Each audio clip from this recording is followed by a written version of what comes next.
Hello, everyone. Welcome to the client support call this week. My name is Sarah Flake. I'm a national director with Take Shape for Life, and I've got my partner in crime here with me, Kim Yost. Kim, can you introduce yourself?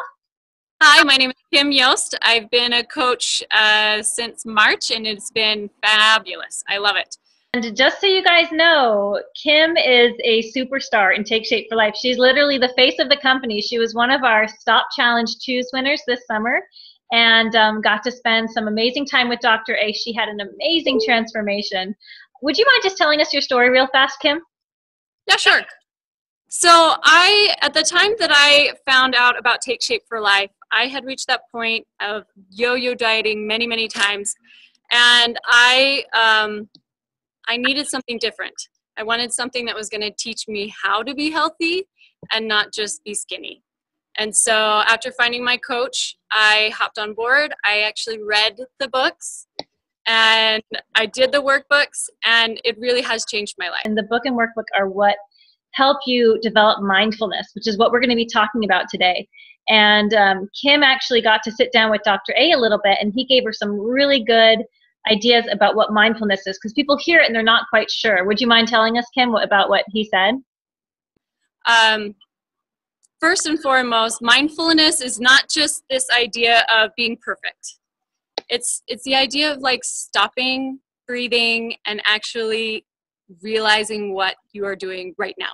Not what happened in the past or what happened in the future, but paying attention in a very relaxed way what you're doing right now.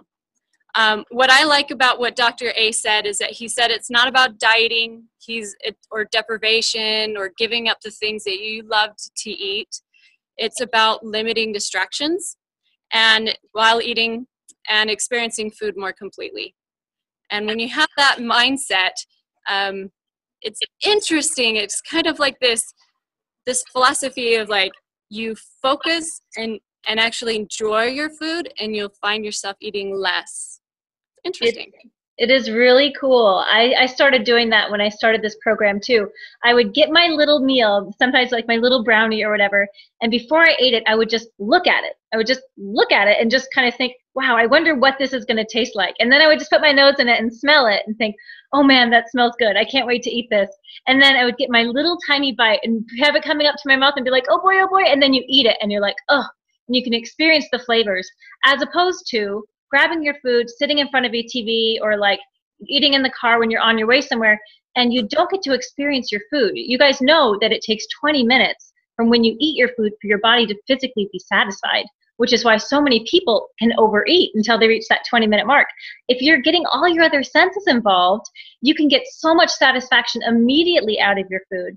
And it's like Kim says, you don't have to eat as much because we can kind of get a head start on that 20-minute satisfaction mark and just enjoy the present, enjoy the moment.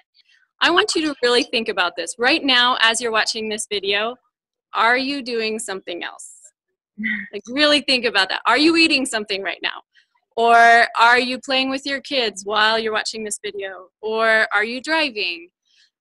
We live kind of in this multitasking world, which is great. We get a lot of things done, but it's good to stop every once in a while and really focus. So here's my challenge for you. While you're out and about for a day, every hour I want you to stop and focus on what you're doing. If it's eating, I want you to stop and really pay attention for 60 seconds what you're eating. If you are exercising, I want you to close your eyes and actually think about the muscles that are being used while you exercise.